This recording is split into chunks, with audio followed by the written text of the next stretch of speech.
Hello, hello, hello, and welcome to the SideQuest, your weekly journey into the wonderful world of video games, video game culture, and everything in between. I'm one of your hosts, Dali Demovsky. Joining me as usual is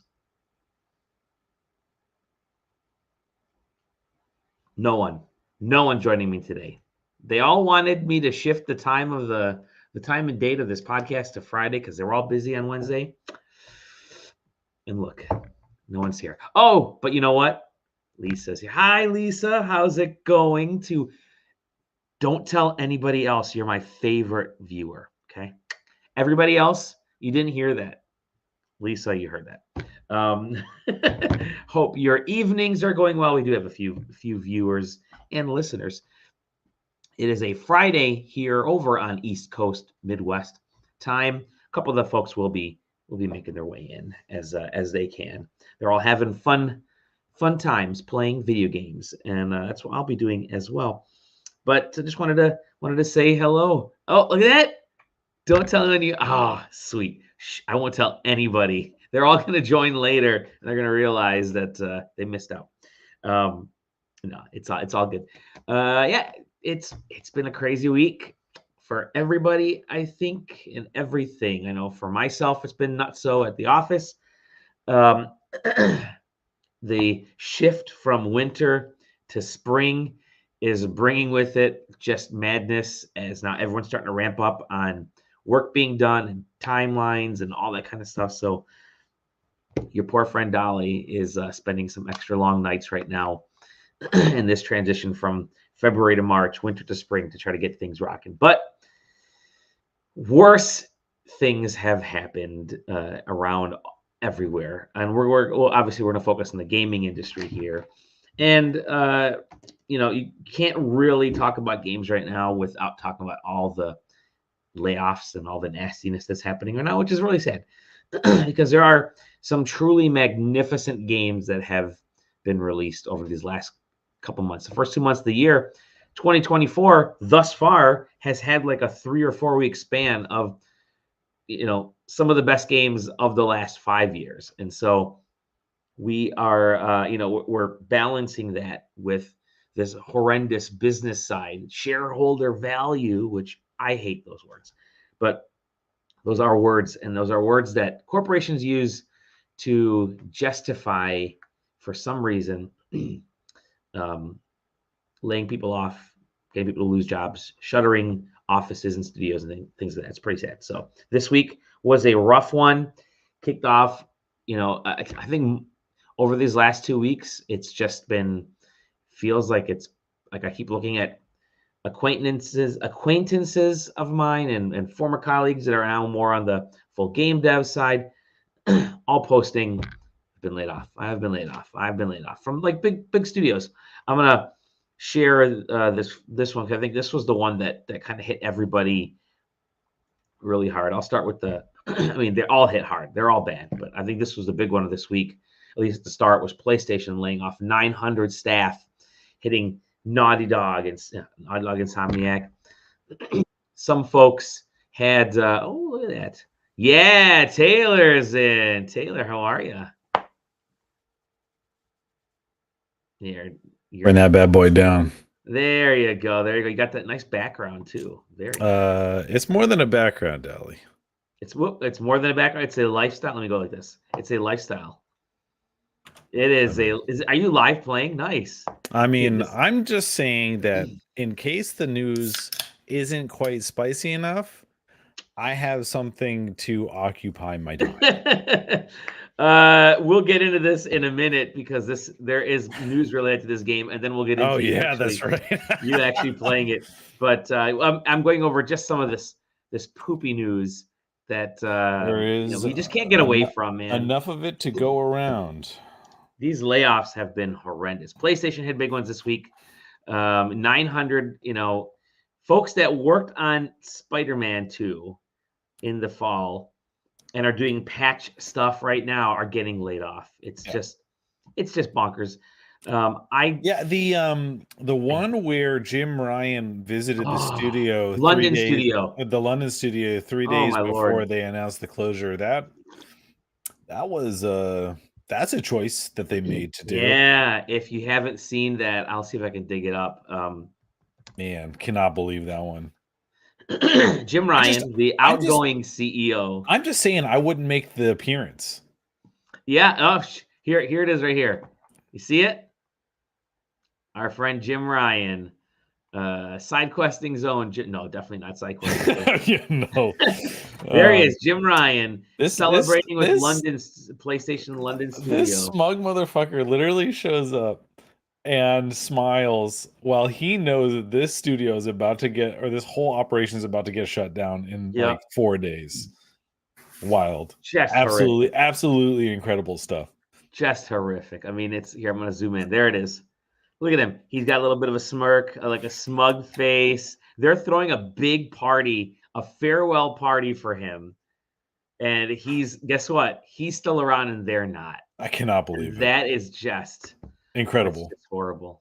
Yeah, lots of layoffs this week. I think I'm going to hop into this one right here. Where is it? Here we go. I'm going to share this one as well because EA also had a layoff this week. Yeah, I think EA was the latest one, right? Yeah. Well, every time I open my Google Reader or any reader, it's like, so and so is shutting down. Deck 9 was laying people off. Like Google indies Reader, are laying people joke. off. It's just well, I mean, the biggest issue is that a lot of the indies have kind of sewn in with bigger publishers, and and the way that it has gone is that the closer that any indie studio got with a bigger publisher, the more likely they were to have to lay people off. Yep. Unfortunately, it's really bad. And I saw some folks talking about, are we in the midst of a video game crash? We are absolutely. I don't think we are at all, because you can just say that it was Jeff Grubb's tweet. It's okay. No, Jeff Grubb actually. Jeff asked that question. He actually had a great episode of his show that I listened to the other day, saying the same thing, where he said it's not a crash. Don't call it a crash. We're not crashing. Oh, he tweeted it out later too. I guess it is. That's where I'm coming from. Okay, no, for sure. It's games are going to keep being made, and maybe I mean, obviously the indie side, and we'll get into one here, is for us here at SideQuesting. It's what's propping up the fun and the joy of the industry, right? I mean, there's I think like every week now for me, the majority of my playing time is indie games. Right. These smaller experiences, or these experiences made by smaller teams, generally not owned or associated with a bigger company. And a lot of that has to do with just the cost of development. And you look at these big giant studios who are pouring money into game dev. I think it was Harada at he was talking about Tekken 8 and development, and he said he doesn't know, like it's mind-blowing to him how much money games cost now relative to when he was making Tekken on, like, back in the arcade days, right? And what's weird is that, like, I don't know. I mean, like, this is a conversation that I didn't come prepared to have getting quizzed on now. This one. No, not even because of like just intricacies, but like it's too complex. It really is, and so but like there is something that has changed, right? And I'm not an expert enough to identify what that thing is, because the strangest part about it is the juxtaposition of things like, Tekken 8, things like Spider-Man, like things like the things that the biggest studios make being so expensive and so time consuming to make. Zach made a great point in the Discord earlier today. He was talking about Uncharted at its prime, like 1 through 3, all released on the PlayStation 3, all in the span of 4 years. And Last of Us came like that. And then Last of Us, also made by Naughty Dog, also came on PS3 to tail in that system. So that was like like 4 or 5 major blockbuster titles that Naughty Dog put out in like the span of 5.5 years. Yep. And like, what exactly did change since then? So it's that, but then at the same time, it gets more complicated by, when I was gonna say Helldivers 2 because of how popular it was Sure. and how intense that was, but Helldivers 2 also took like 8 years to make. Now that could be that is a dev specific, like that again, that one's like a little too complicated to like dive into it because Helldivers 2 is particularly unique. And this isn't really a conversation about how long games take to make, but rather how complex they are, because you look at a lot of the indie games that make big splashes, and a lot of them take a really long time to make. And that's that's the kind of conversation topic that a lot of people want to push. Like, why does it take so long? Why does it take so much money? One person made this. It's like, yeah, one person made it over the course of 9 years. Right. And that's the case for games like Stardew Valley. That's the case for games still being made technically. Right. Yeah. I mean, like, 1.6 comes out in 2 weeks. Don't think I don't know about that. But yeah, I mean, like, but at the same time, like, there are games that come out faster, cheaper, and in arguably more interesting than what some of the AAA stuff still is doing right now. God knows that some of it does better than some of the quote unquote better, right? Maybe better in terms of margin product, not in terms of, and that's margin percent, not margin total. But the reality is that like, it doesn't move numbers. Right. Like, when you look at last year's games, it was Hogwarts. Yeah, It was Hogwarts, COD, Zelda, and Elden Ring cracked the top 10. But like, even Elden Ring, which was like, wait, was Elden Ring 2021 or 2022? 2022, I believe. Yeah. Holy shit, dude! What the fuck happened to 2023? And I'm trying to think of what the other big games were from. Yeah, you had Hogwarts, Call of Duty, obviously Madden. Spider-Man. Yeah, I mean, so Spider-Man was Diablo in there. was one of the top sellers, and which is nutty. Mortal Kombat, Jedi Survivor. Sports games and COD are. Yeah, but like, anyway, yeah, and the point is that, like, you look at the needle, the games that C-level people look at, and they look at those 5 games. Yeah. They do not care about the Helldivers of the world. They don't care about the Lethal Companies of the world, Lethal Company, and other kind of like I would call it like flash in the pan type of game, not because it was only good for so long, just because it came and went in terms of popular discourse. And it does not matter how cheap those games were to make and how little time it took for them to make, because PlayStation Studios, Microsoft Studios, or Xbox Studios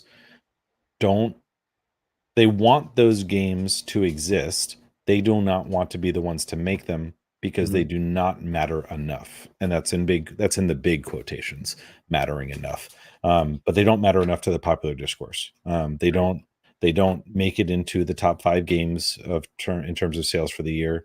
And that's what those, business units types care about. So, anyway, to bring it back in, the thing is that the closer you are to the epicenter of one of those types of entities that have to care about putting out a game that makes it into that top 5 or top 10 in terms of top sales and gross margin for the year, the more likely you are to have been affected by the layoffs. And that's just because those companies are by and large publicly traded, and they have quote unquote fiduciary responsibility to make money for shareholders, and that does not involve value, and that does not involve keeping staff. So it's really a horrible thing. And man, I mentioned it when I was on the Giant Bomb cast back at when you went to December.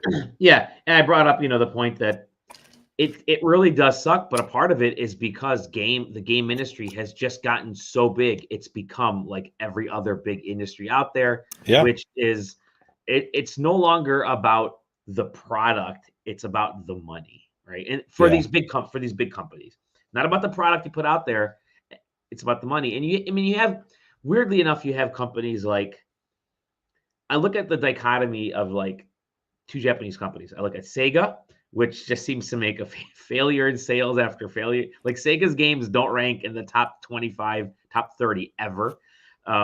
Like Sonic What Superstars didn't even crack the top 20 we last are year. gonna see, I am curious to Infinite see Wealth. what Yeah. Infinite Wealth will do. Yeah. I think that's going to be their first kind of really amazing. I think it's going to Uh, be top 25, oh, yeah. which for them is really Yeah. good. Yep. But then you look at, and what's interesting about Sega is they kind of know where they are. I will They say, know yeah, they know they're not an EA or an Activision. listen, They know they're none of those. they're for all of Sega's faults, their consistency is Yeah, impeccable.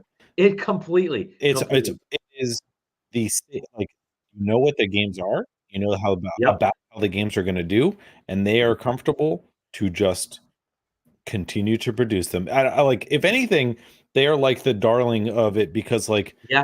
it Yeah. is. I mean, like, listen, I'm sure that there is some regular C-level exec stuff that's happening there that I'm overlooking, but they keep producing the product without, you know, I mean, I don't know. They didn't make a headline about significant layoffs, Sure. Yeah.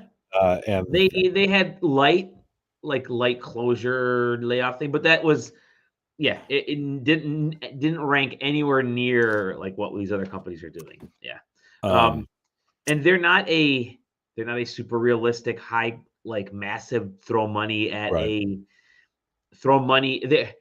Sega's very interesting because they cast a very wide net of products, true. and they're not going to have those Call of Duty, like I said, they're not going to have those Hogwarts, but they're going to have, they're going to have some heads bobbing in the water They, I that are mean, they making technically points. produce. Do they have their hands in Persona for distribution? Yeah. Yep. Atlas. So Yeah. They own Atlas. Yeah. So yeah, they're there. so Yeah. they got They got that. a little bit of everything. You look at Square Enix, I want to bring them up because they are all in to throw as much money as possible and make a game as Well, amazing and realistic. And you'll get those Final Fantasy sevens, and they everybody loves it. You'll get those Final Fantasy 16s, everybody loves them. But then they have they'll come certain. back. I mean, so I know you're going to say, go not ahead. that, Yeah. well, not that they don't deserve it, because they make do on the goods, Yeah. but they have they have cornered a very, very, very good position, Mhm. and I'm not saying that it's ill-footed, but I think that they are probably underselling how popular their games are going to be cross-platform. Sure. Yeah. And I don't know. From a pure money standpoint, I think it's crazy that Sony has them in exclusivity on all Yes. mainstream Final Yeah. Fantasies. Yeah. It is crazy to me, because I find it hard to, but like, yes, I get it. More Yeah. PlayStations in Japan, especially. I get it. But like, let's be real. They keep making Final Fantasies that appeal to Western audiences. That's not a coincidence. Look at uh I look at Final Fantasy 16, which Yeah, sold pardon my French, sold a shit ton of copies in Japan, around the world. Like, was it right. like one of the fastest selling Final Fantasy games of all time? Maybe it was the fastest selling Square Enix game of all time, something crazy like that. Did so freaking well, and then Square Enix, like 3 weeks later, is like, I kind of underperformed. Like, their CEO was like, I really wish it Oh, that's true. performed That's better. true. It's I like, forgot about the meme. bro, what the? What are I you forgot about talking the about? meme. Yeah, well, like what? And so a part of that is that, yeah, it helped Sony get those sales, but guess who Yeah. it didn't help? Didn't help Square Enix get those sales. Like, it didn't reflect. Yeah, yeah. PS5 sold a ton of units. Square Enix didn't benefit from that because they got kind of tied up, and a lot of that is, Sony is, and now we heard the Xbox say how they're going with this massive technical leap. they're pushing so much power. They're saying this console is going to give you cinema quality gaming results. And it's like, cool, bro. For more people bought Mario Kart 8 than bought like Final Fantasy 16 last year, and it's like, come on, dude. Mario, those games are Mario Kart 8 at this point is like older than my child. It feels like it, right? It's older than all of us, but it's this battle that that a lot of these the bigger the companies are getting, they're really throwing their money towards power and power and power, and you're kind of stuck to the consoles at that point. And like I said, then I look at Sega, who's just out there having fun with some Capcom. Capcom's doing really well with they know their niche, and they're doing really well with it, and they'll get some crappy Resident Evil mercenary stuff out there or whatever, but then Resident Evil 4, it lands perfectly. Street Fighter 6, they got a good combo on that one. You even have Nintendo, who's like, you know what, dog, don't worry about power. Our console's not about power. We're just going to keep pumping out games because we got smart with IP and really marketing our Nintendo, IP. They have Sega's kind of in that boat too. Nintendo has only so long before that starts to catch up. At least in the US. In the US, for sure. And we go through this cycle with Nintendo all the time. Which is like, every time the launches, they pump out a bunch of games everybody wants. Then by the end, like right now, look at my Switch right now. I'm like, man, I'm really only playing this for like little indie games. And if there is a Nintendo game that comes out that I really want to play, or older Nintendo games, what will be the turning point is when even indie games stop trying to put it on Switch because it's so far past. Yeah, that will be the indicator. That'll be the indicator, but and that's happened already to some extent, right? There's a reason why things like Pal World and was it Honkai Rail, Genshin? None of those are on Switch right now. They're big everywhere. Yeah, that's true. They made Genshin work on Switch, but they did not. They did not try to do Honkai. Genshin's not on Switch. I thought it was. No, they talked about trying to put it on there, but did they abandon that? They abandoned it. Yeah, I think they're God, why is that? I don't have a brain worm. This tablet is more powerful than the Switch tablet. But again, one thing Nintendo knows is their niche is not power, it's games, and I think that's why everything. By the way, it was 4 years and 1 month ago that they announced Genshin Impact for Switch. My God. That's a COVID fatality. Yeah, it is for sure. For sure. So is a version of Mortal Kombat 1 that landed on Switch. That was a fatality. Oh my God. But no, you're gonna see Nintendo last forever, just pumping out games that don't push, because the cost. Zelda Tears of the Kingdom was their largest game ever, and yet it probably wasn't anywhere near as big in terms of staff and cost and all that kind of stuff as Final Fantasy 16 was, which launched a few weeks after, right? And probably not even, Final Fantasy 16 was also probably bigger than, say, Final Fantasy 7 Rebirth. For the exact reason, that we saw the articles go around, which was about how the retention of staff between Remake and Rebirth, and how much do you think there was between Breath of the Wild and Tears of the Kingdom? Oh, exactly. I'll tell you what, if I'm Nintendo, if anything, I'm taking like the core staff and cutting 50% of it, because you already did 80% of the core game build. For real. At that point, you need producers, you need gameplay designers. The majority of the assets are already made. So again, I'm not. We're not game devs, but I never did this part of the game dev. I'm extrapolating here, but you keep all of the people that are there, and you should be good to go. Final Fantasy 16 is a different beast. It's a brand, we say it's not a new IP, but every single iteration of the Final Fantasy series is effectively a new game. Yes. I will say this: what's interesting is you look at Final Fantasy 13, and those three games progressively got better because that staff remained. Like The third part of Final and Fantasy also 13 was because a banger. and also because they go like, I don't Yeah. know, less mainstream and more interesting, I Yes. think is the way that it typically goes. Yeah. But And I mean, again, I think it's safe for me to say this for myself and maybe for you as well. I don't know, but a lot of other folks, my favorite gaming era was the Xbox 360 oh era. man, Like, I miss it. dude, it was just pure games. It wasn't like there was like power. Even the games today still look totally fine. Like you Yeah. could pop an Xbox 360 game and like I was playing Dead Space 3 the other day for no reason whatsoever. Um, and because I still have to finish Dead Space 3, and I popped it in there. I'm like, you know what?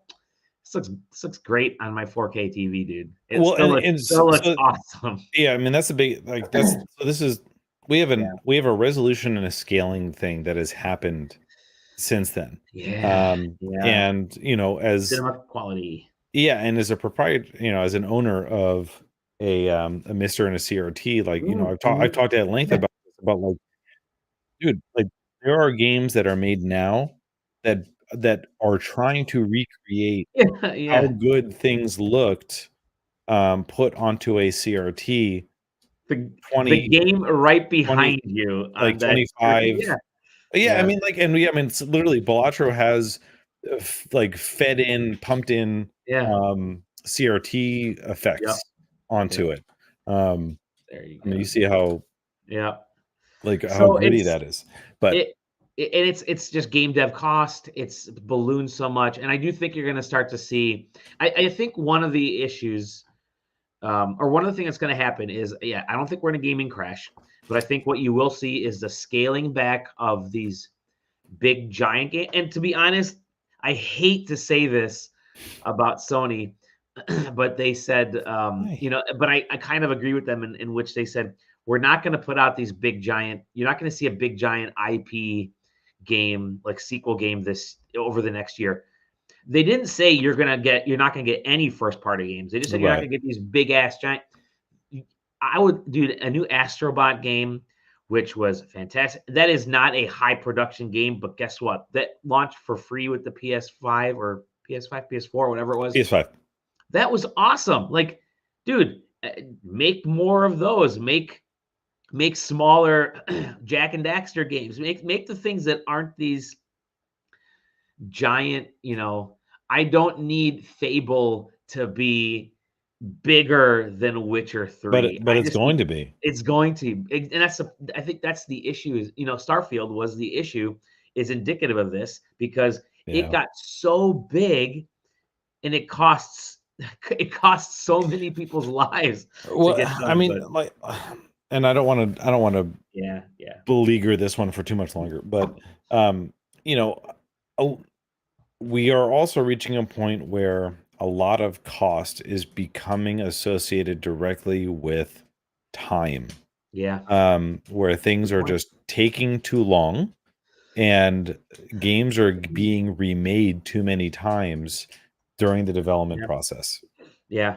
Um, It's on and leadership a lot of the time. Yeah. yeah, and again, I'm not a dev, and Yeah. I'm reading the same articles that anybody Yep. else out here has access to, from people who have more inside information than I do. But like that's by all accounts, certainly appears to me to be the way that it goes. Is just yeah, things are more expensive because shit just keeps hitting the fan more frequently, Hmm. and more early on in the development process that just absolutely grounds it to the point And, where it has to be remade. and even late, like Well, and late again, too. Yeah, I mean, late like too, 'cause, like, how many times do we hear the story about like, oh yeah, we basically it took 8 years to develop and we effectively built it in 18 months uh-huh. because we reached the deadline.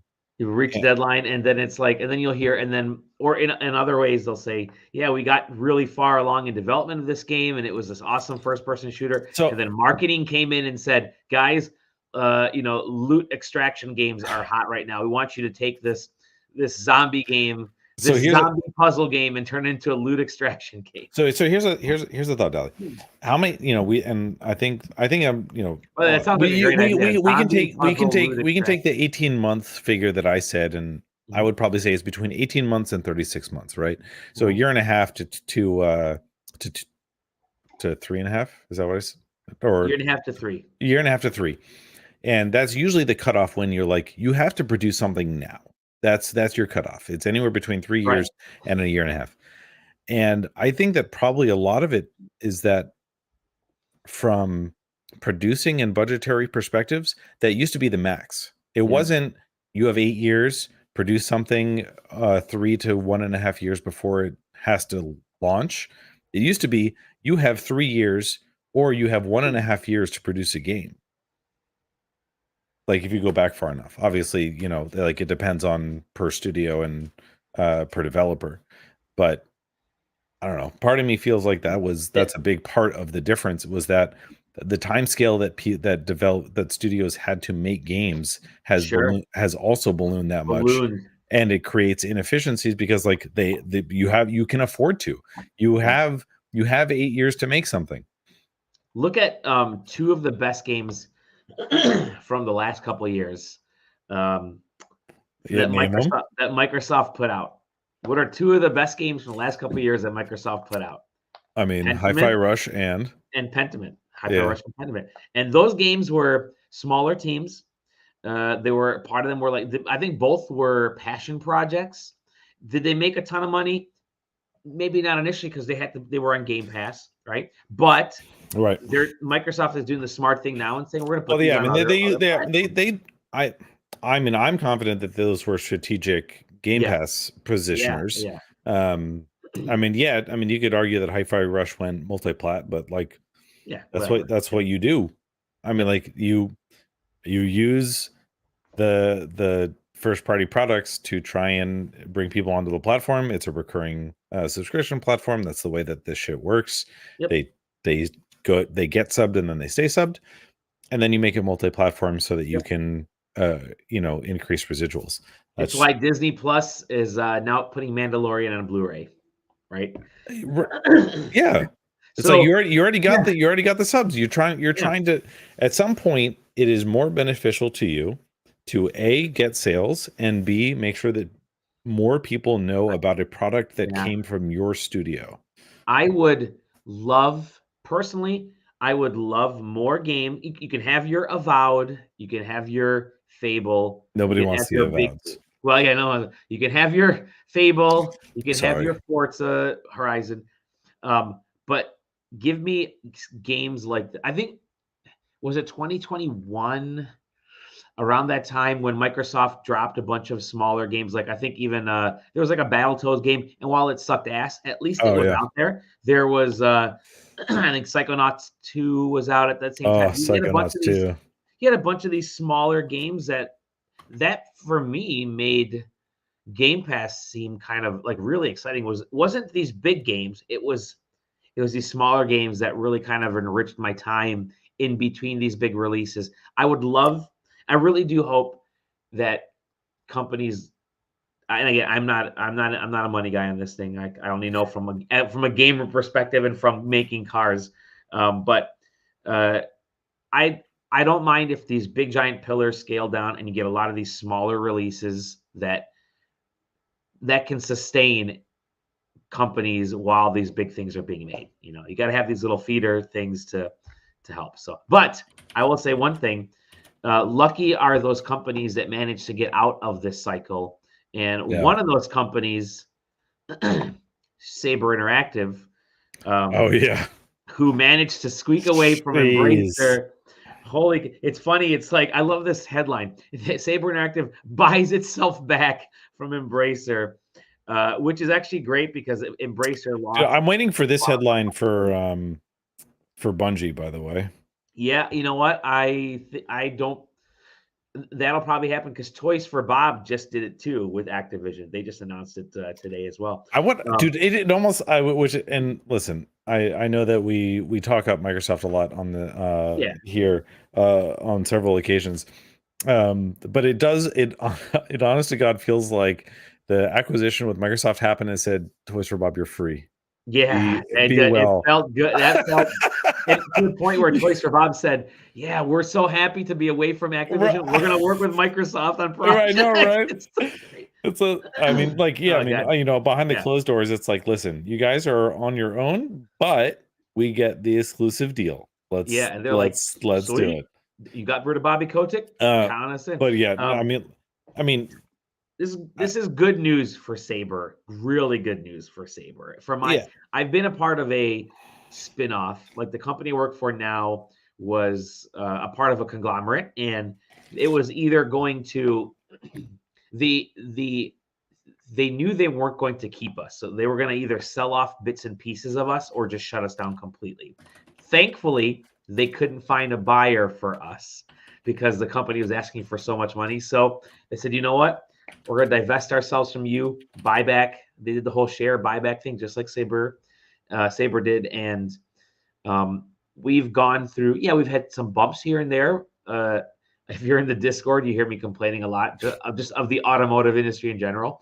But it honestly is the best thing that could have happened to me and my group because we were able to keep everybody together and really forge our own path and had a lot more freedom to of things. Yeah, you go through the initial, you might go through some rough patches because monetarily you had this support, and now you're kind of fending for your own. But again, $500 million doesn't mean that Saber is a tiny company. Saber is their port specialists, and I kind of reckon they're going to go back to doing more of those. Remember, they were the ones that ported, like, they got Witcher running on the Switcher, right? I think didn't they get Doom on the Switch as well? And yeah. so they were able to pull off a lot of incredible stuff. And then they got bought by Embracer, and that kind of ground to a halt. But now they're free, and I think we're gonna be mud running for a long time, which is really nice. So I think it's good for them to get out of there. Maybe it's just me, but Oh no, it's it probably for feels the like best it's long good term. news. Yeah, Listen, I'm pretty sure that anybody else that's under Embracer right now is thinking pretty much the same thing. yeah. Because didn't Embracer sell somebody else this week? They sold somebody else, and they're looking. I think the big rumor is they're selling off Gearbox. I think Oh, that that's right. one. Gearbox is the other one that I saw. Yeah, because they shut down some stuff and they closed some things. But yeah, Gearbox is the one that they're Yeah. looking to sell. The saga of Embracer that we've been following here at SideQuesting What is just a fucking. we knew from the beginning that it wasn't good. What happened that they went so bananas in 2019 and 2020? It was they wanted to get that the Saudi investment fund, like their CEO basically. Remember he mentioned we didn't get that big investment, the multi-billion-dollar Yeah. investment, and so we're screwed. Like he made that public, and I know Man, what a power there. play. I mean, listen, I like I said, I'm not a big fan of the big corporate stuff, but what Yeah. a ballsy power play to just be Yeah. like, we're gonna pump up so that we can try and position for oil baron money. Right. Like, That's like Jesus, super villain level shit right there. really, Um, man. but and now it all comes crashing down. So Yeah. in a span of like 6 months, it's all come crashing down, which is just because Even if you extrapolated all the like, 'cause, here, where they bought Saber in 2020, even if you yeah. extended all the way over there, 4 years is not that much time Mm-mm. for this kind of turnaround. No, It's no. really short. From I think it was last like the warning signs were we started seeing warning signs in like 2022 of Yeah, Embracer when yeah. I think they changed their name in 21 and then 22 started seeing some stuff happening here and there. And then 23 is they had their big CEO meeting in like San Antonio or whatever. And then coming out of that, they had axed like half their major. They're like top brass, and things just started going downhill. So, anyways, good for Saber. Um, but there is some news that's bad for another company, uh, and that is, well, maybe it's good for another company, and that is the Yuzu, Oh, yeah.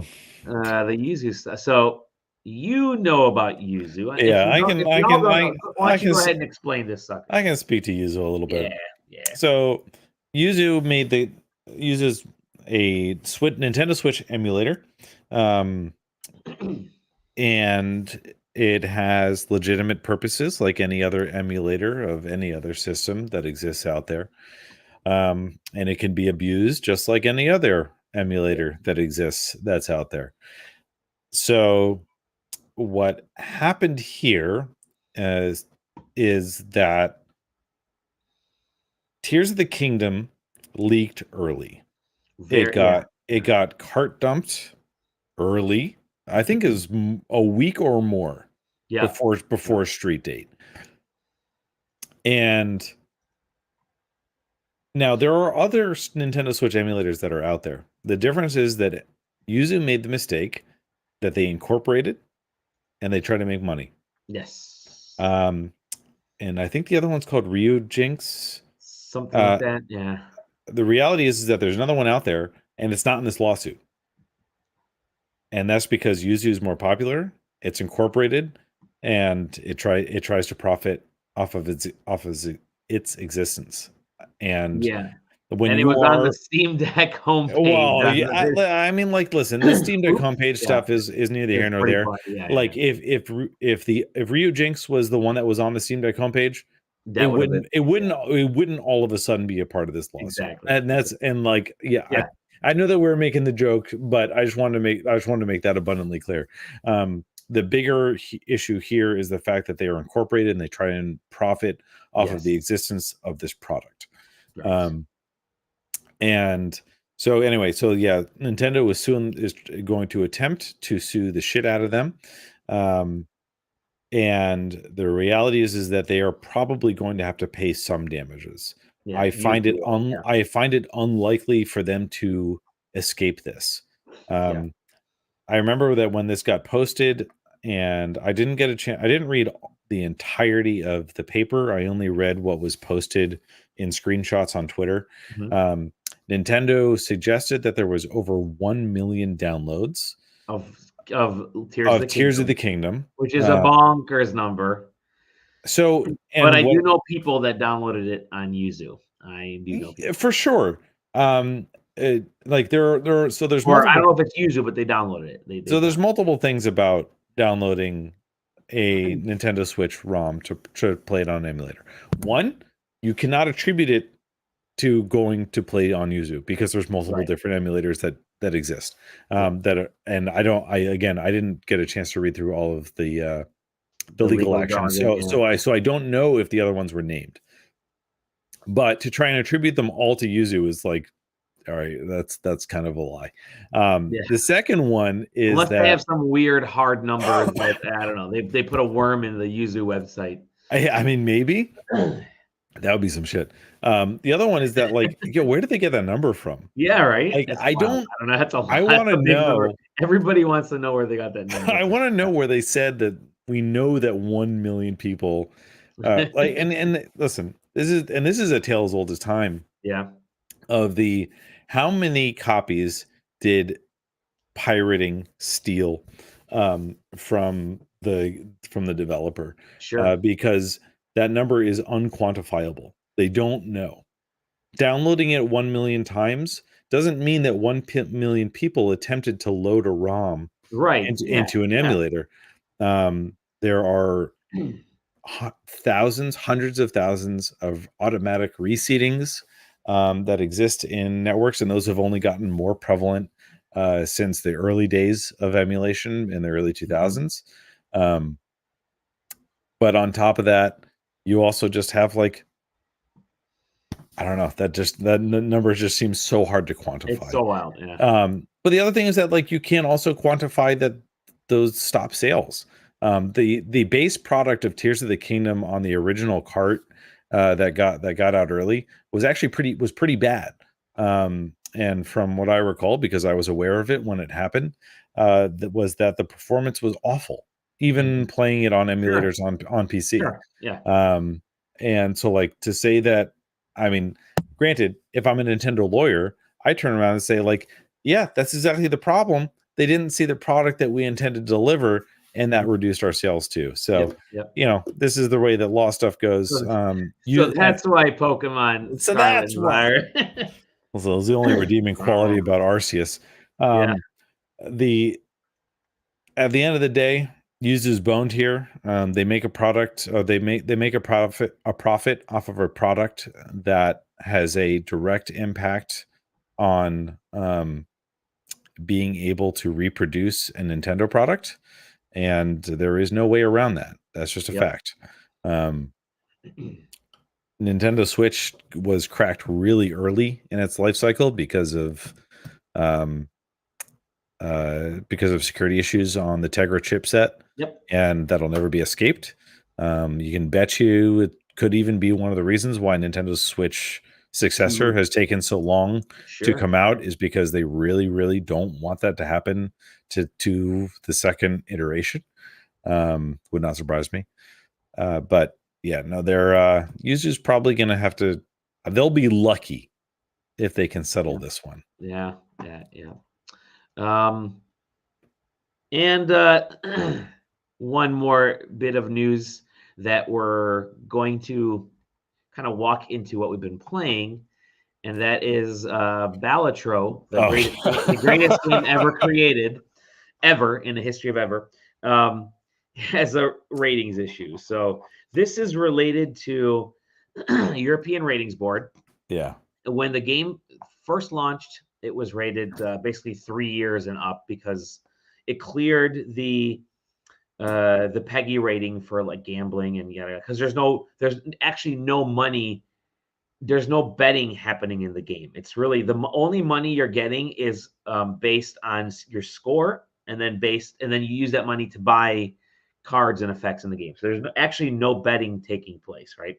You can replace these cards with horses or swords, and you'll still have the same effect, right?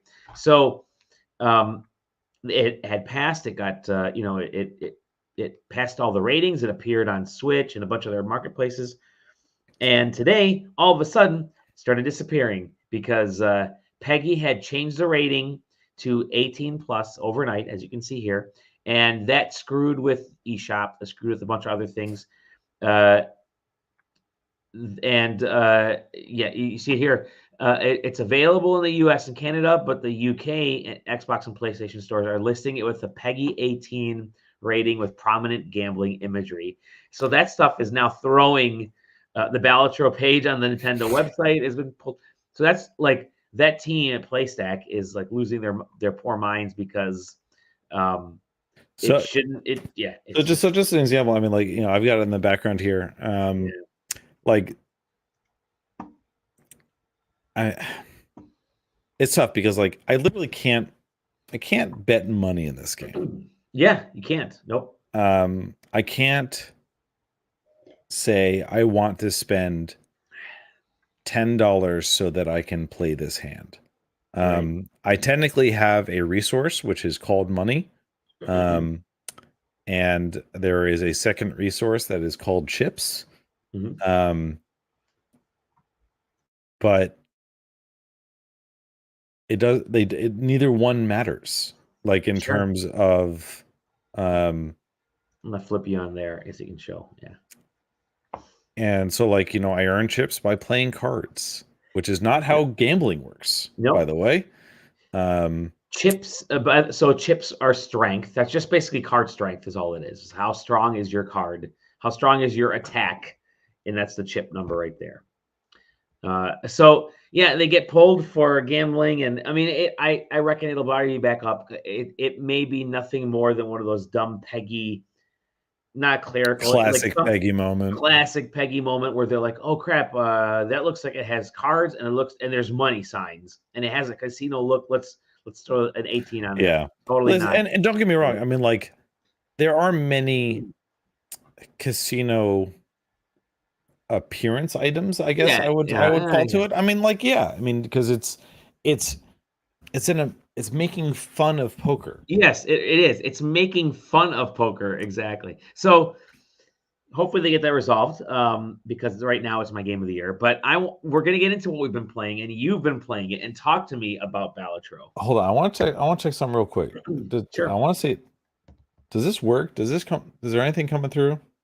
Audio wise? Yeah. I don't hear anything. That's too bad. I tried. You tried. I want maybe after dude, let me tell you, by the way, this has been earworm stuck in my brain Oh God, for isn't so oh long. God. It's one of the few games where I'll actually turn the volume up when I'm like these simple type of games where I'll turn the volume up while I'm watching TV. Like I was watching Dune last night, while I got home from the hockey game, and I'm like, I'll have the Balatro audio up a little bit. That'll be.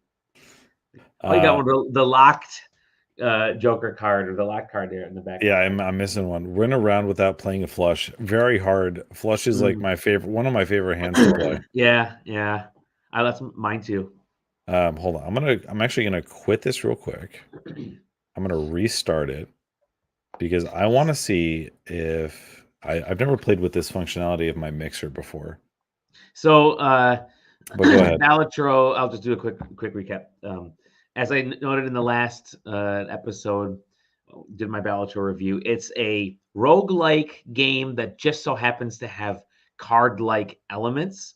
And the cards are essentially, you understand that you're using hand styles that are fairly common in poker, but that's just the base of it. There is a meta game built within this, all about these modifiers, whether they're hand modifiers or individual card modifiers or full run modifiers and round modifiers, joker cards that really change how you play the game. And it's almost much more like chess than it is poker, because once you start accruing joker cards and understanding that you got to place the joker card in certain spots, you have to use certain joker cards at the right time. You have to like sell stuff or get rid of cards, do like different what do they call them? Not is it totems? I forget what it's called.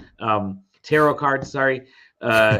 It's like there is the actual poker play is so minimal compared to everything else that goes on, because the first like few hands you're playing, you're like, all right, what's the best? Can I get two pair? All right, can I get three of a kind? Okay.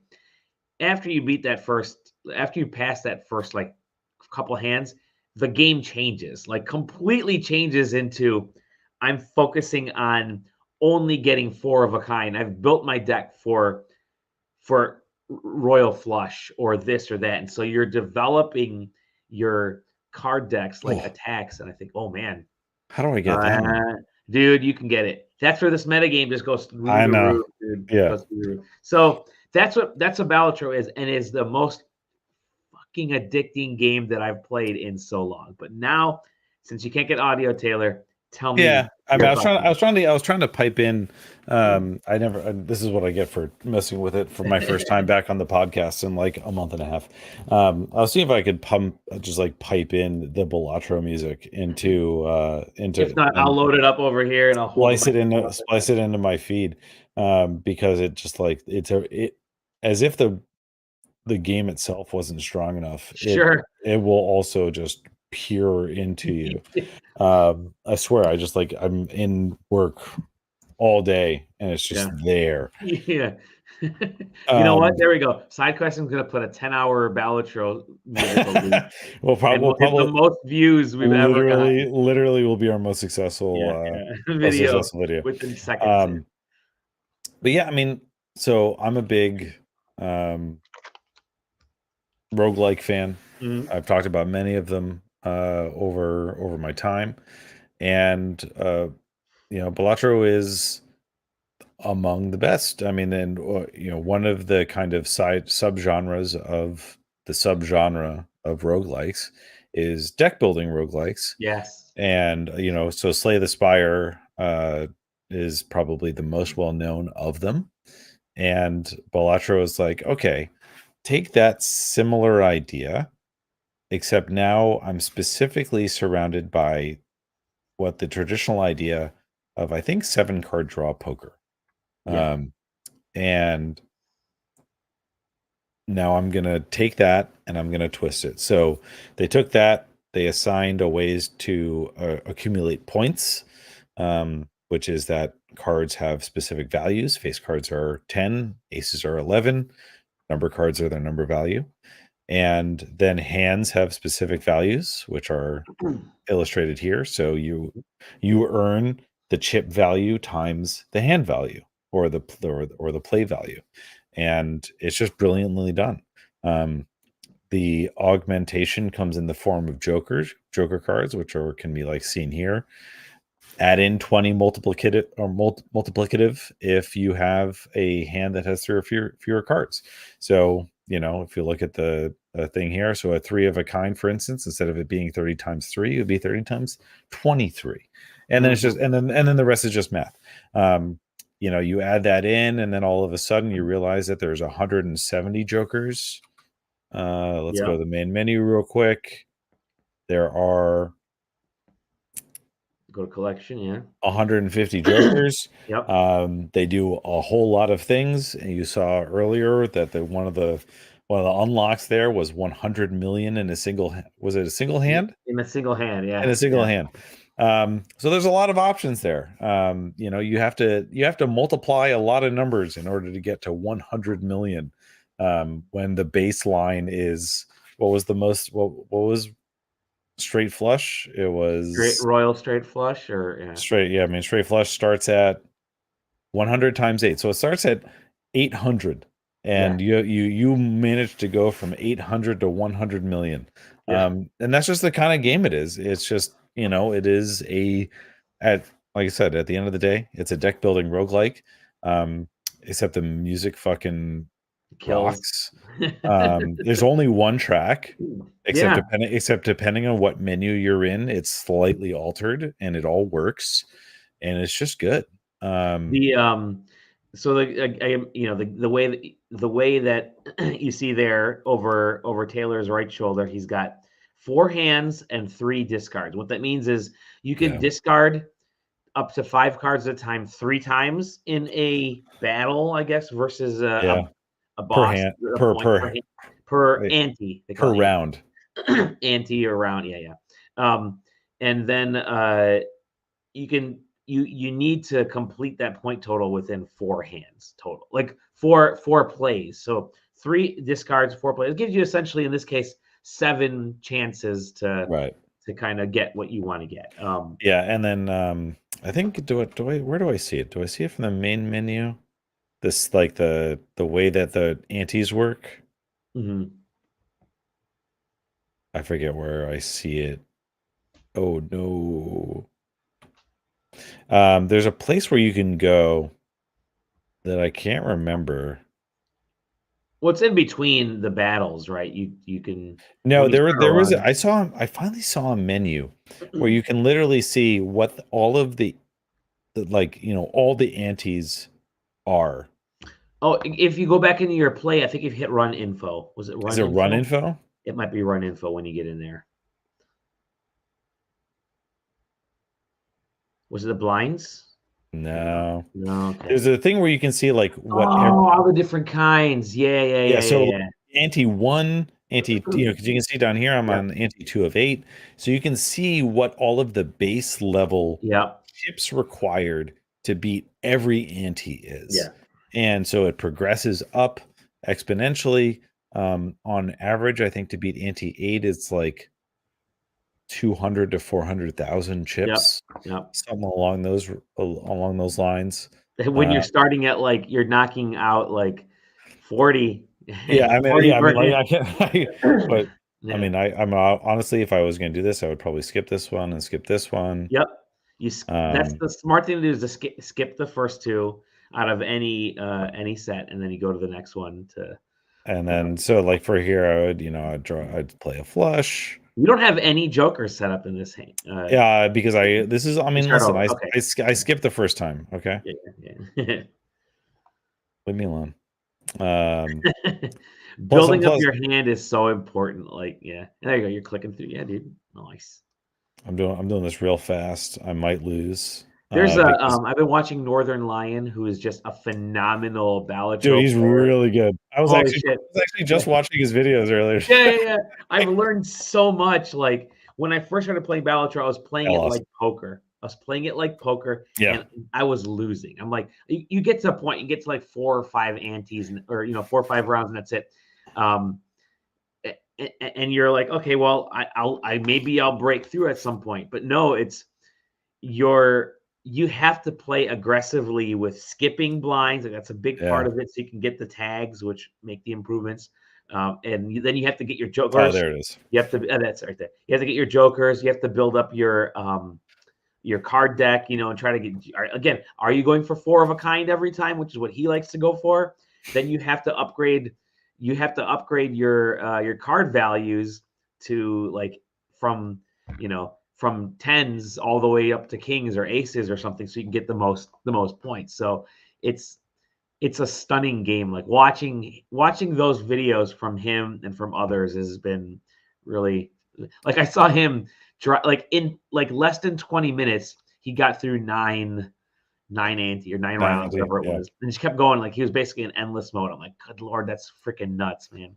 And what's cool about the game is none of your nothing carries over into your next run. At first I thought it did, like, I thought it was built like like changing my Yeah. decks permanently. It's not. And you're literally starting over, which I love. I think what helps, what that does is makes the game incredibly accessible to new players. Like if you started streaming this today, someone who's never played Balatro, if they start playing at the same time, they have the same base as you, and they learn strictly on skill set and your play methods, and not your not the deck that came kind of pre-prepared or all that, like what you would typically find in a roguelike. And I think it's so good. Like if I know they just got in trouble for gambling stuff, but if this was in Vegas, could you imagine a Balatro machine in Vegas? How much money people would freaking lose on this game? How much money it would rake in? Like I would sit at this machine and lose thousands in a night. I'd be so freaking addicted with real money. But it's I cannot stop playing. I've got dozens and dozens and dozens of hours in this. And I think in my review I noted it, like I had last Friday off because my daughter was off of school for the week for like midwinter break. And I'm like, I'm going to call into my 8:00 meeting. And then once that's done, we're going to go to, breakfast. She's like, all right. I'm like, yeah, I'll just call in, let them know that's my day off. Call in this my 8:00 meeting, start playing Balatro while they're getting through like some introductory stuff. And I'm in just like a series of great runs, and I'm so sucked in. So finally my daughter comes in as she see me playing. She's like, Dad, are we gonna go get breakfast? I'm like, yeah, I have to wait till I get far enough in this meeting. She goes, Dad, it's 10:45. The meeting started at like 8. And I looked over on the Teams call, and it's just my face. I'm the only person. Everybody had already gone off, and that can happen quite a bit.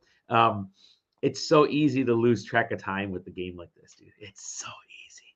It's infinitely playable. Yeah, playable.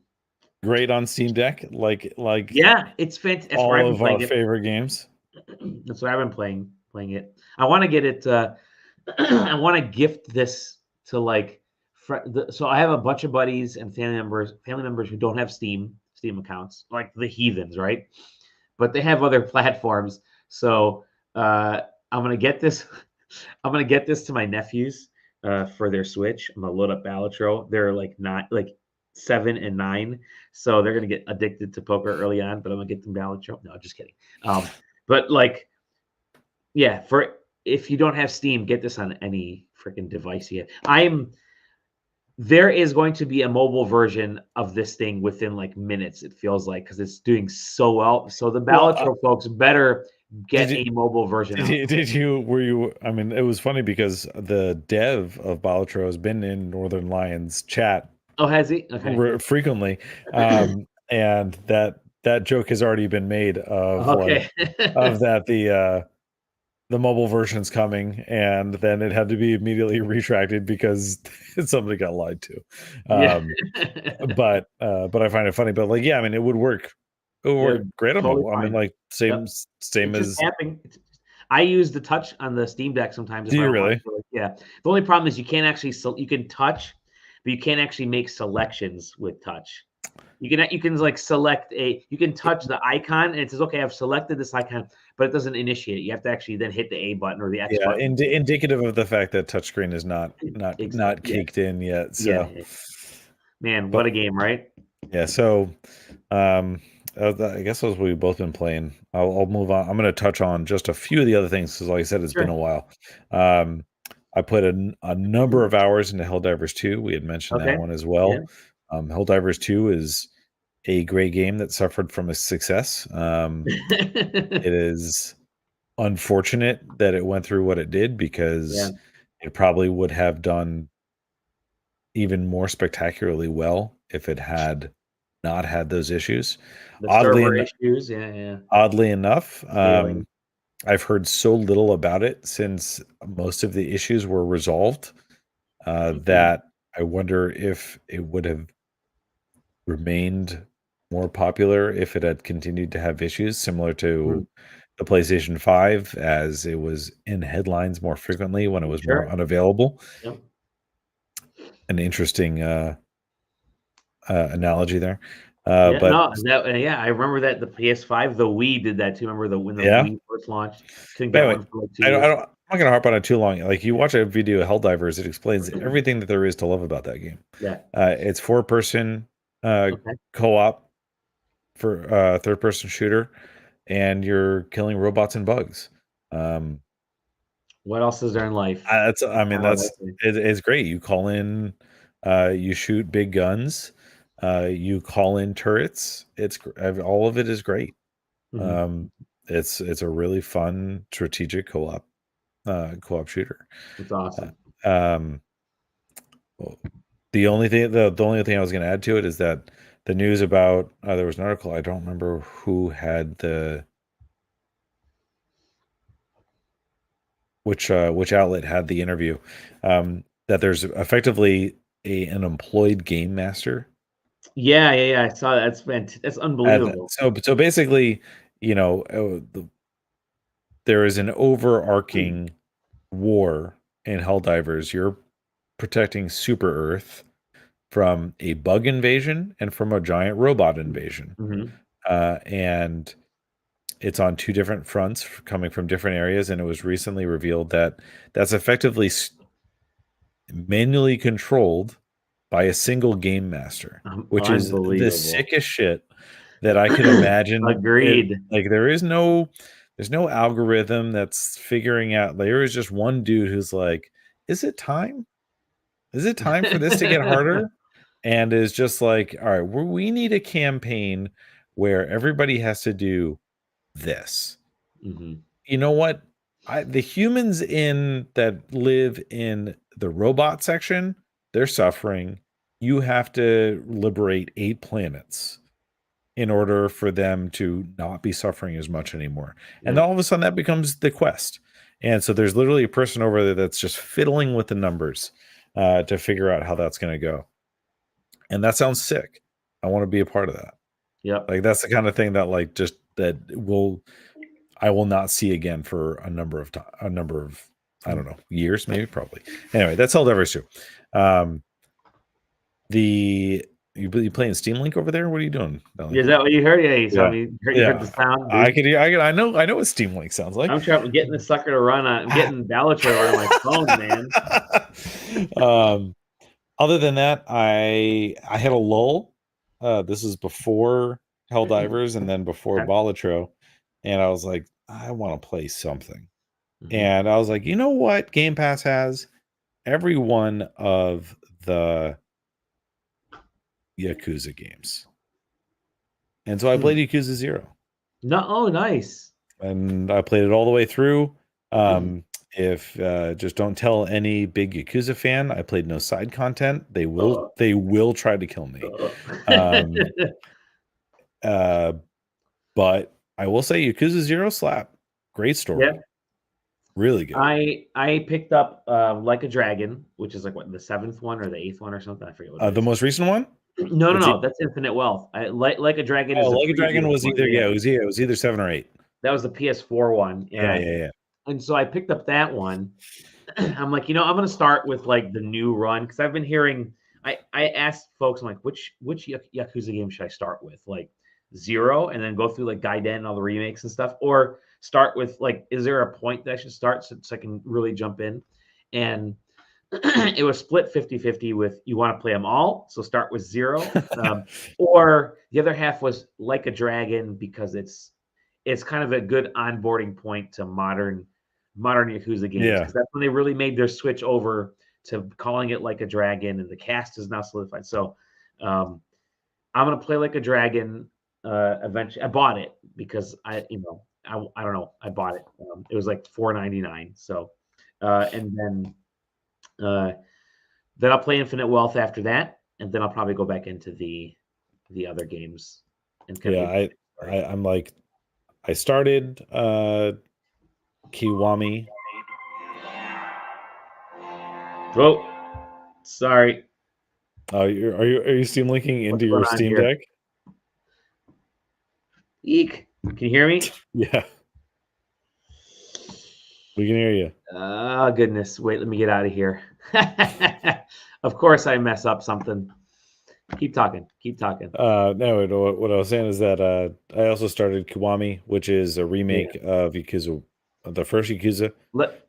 Let me just say one thing. While you were saying, I heard everything you were saying through my phone because it was streaming the audio from StreamYard to this thing. So now I know. Don't play on this because it's actually taking the whole audio and it'll reproduce all of it. Yeah. And the biggest issue that I can feel with it so far is that it is what I think it was produced at the exact same time as Yakuza 0. Okay. So it feels like it's the exact same engine. All of the systems are the same. And so when you just played the other one, and it's like it's just a little rough because I just played this game. Okay. And so we're doing the cool off period. Sure. We got Helldivers and Balatro. We're Gucci. And that's pretty much nice. Yeah, I played Logiar Grimoire. I talked about that. Yeah. Okay. Did I talk about that? I think you did, because that was on the list. I think I mentioned it. Yeah. I think I mentioned it. I mean, it's Picross on my Steam Deck. It's great. Yeah. Nice. Yeah, we already talked about the big time sink, which is Balatro. Yeah. That's all I've been playing really is Balatro. I don't want to talk more about it because I want to be playing it. If I can, if I could have been playing it right now, I would have been. But my computer kind of sucks for multitasking. You have video evidence that I didn't play it during the stream because it's been on my background the whole time. Yep. I have been hopping into 2 other things actually. Final Fantasy VII Remake. So I'm just plowing through that. So I need to get back finish up to speed. Yeah, me too. Get back up to speed on that, finish it, and then get into Rebirth, because I'm way more excited about Rebirth than I am about Remake, because of knowing what happens in the OG Final Fantasy VII game.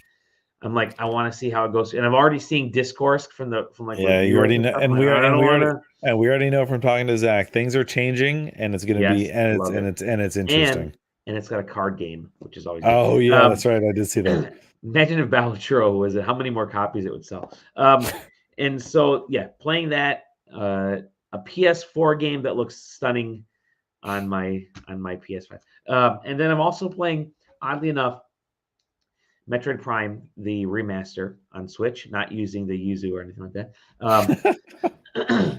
No, I mean, I'm playing it on Switch because there are rumors of a big Metroid Prime push around May, potentially, like an advertising push. And I'm wondering if it's like the Metroid Prime 2, 3, like remake set that's going to come out, which would be great. So, or another like a 2D Metroid game or something. So I'm like, you know what? I never actually, the Metroid Prime games, I would always get to the final boss battle on both GameCube and on the Wii and other M, and never ended up. I never completed. Like, I would get to the final boss, and I would get like something would happen that wouldn't beat it. So, Metroid does just a maniacal scaling job. Like you'll make it all the way through Metroid and you'll get to the final boss and you're like, I missed one energy tank and I can't beat this game. Which what I had to do with Metroid Dread, I had to replay it all over again to get that one No freaking shit. thing that I missed. But yeah, it looks great, man. It came out last year, but God, they did such a great job with the quality of that game. I should probably grab that, to be Yeah, honest. it's controls so much better. Like that's a terrific remaster remake type of thing because it looks it's top notch. It looks very modern for what they ended up doing and everything they added. It's still got that cool kind of environmental lighting, and you're actually in this world, and it's really a true joy. And the the loading screens, they use the doors to help load, which Right. was always a Metroid thing, Prime thing. Is still pretty snappy, which is pretty cool. So yeah, I'm gonna finish that one. It's only like an 8 or 9 hour game. The Metroid Prime games are never very long. True. No Metroid game is actually very long. But you can get lost very easily trying to search everything out. So I'm confident in that because I've already like blasted through this. I'm just going to get a guide. Like I'm already like 3-4 hours in, like a third of the way in. I think I'm just gonna get a guide, follow a guide online, so I can kind of make my way through the rest of it, so I can get back to that boss fight and then say I've finally completed Metroid Prime. But, yeah. But yeah, that's Balatro, man. Balatro, however we pronounce it. Yeah, I would love to know how to pronounce it specifically. I think there is a pronunciation. I think Polygon has it on their site. They had the dev. One of the devs talked about it. But I'm gonna go play it right now. Same. Play it right now. All right, dude. It's been great talking to you as usual. For just a strong heads up, if anybody's interested, we are almost halfway sold tickets of our event, which is wild. In already. Less than 3 weeks. It's 3 weeks away. We're going to be getting together. Show up if you can. Thank you. Always good, Ben. Saturday tickets are sold out at PAX. That is now official. Ooh, okay. Yeah. Last year they sold out closer to the day. Yeah. So I guess they just announced today that Saturday sold out, which I feel is going to mean that you're going to have a run on the Friday tickets next. That'll probably sell out pretty quickly, and then Sunday, then Thursday, then Sunday, then Thursday. Yep. So if you haven't got your PAX tickets, get those PAX tickets, because otherwise you're going to be trying to buy them from resellers, and it's never fun because you got fees up the wazoo that way. But you can find us at Thursday, 3:00 in the Condor Theater? I forget where we are, with our 777 show, which will be great. Zero, I think I will be seeing Zero tomorrow. We're going to see Dune Part 2. Nice. That'll be a lot of fun. Check out our panel. That's gonna be a lot of fun. I will see if we can figure out a way to live stream it. Maybe we'll have maybe Johnny's technically not on the panel stage. Maybe we'll have him hold up a phone and just live stream. Perfect. That works for me. Which would be perfect. If not, we'll record it and we'll post it afterwards. But yeah, check us out then, 3 to 4. Come to our party that night. I think I mentioned it. The quadruple A PAX East party. If you are the quadruple A PAX experience, that's 16 A's. I love that joke. If you're a dev, indie dev, or whatever, publisher, let us know if you got some codes or something. I am reaching out now to some folks that I know, see if they can flip some codes. So if you come to the party, you might be able to potentially get a game out of it. I might do a little bit of trivia and talk to them there into it. But I think 8:30 to 11, free food until there's like a huge appetizer bar until like 10 o'clock. And trust me, they keep reloading that appetizer bar. If food disappears, they'll bring out more of those jalapeno poppers or the macaroni bites or the little sliders. We loaded up on food last year, and that's true. That was really good. But that's in 3 weeks away. Yeah, Lord, that's nuts. We'll have a few more podcasts until then. But we're going to let you go now. It's Friday night. I will see you, Taylor. Thanks for joining. You can find us in the Discord, sidequesting.com, and all those other socials, YouTube and Twitch. We'll see you in the next episode of The Side Quest.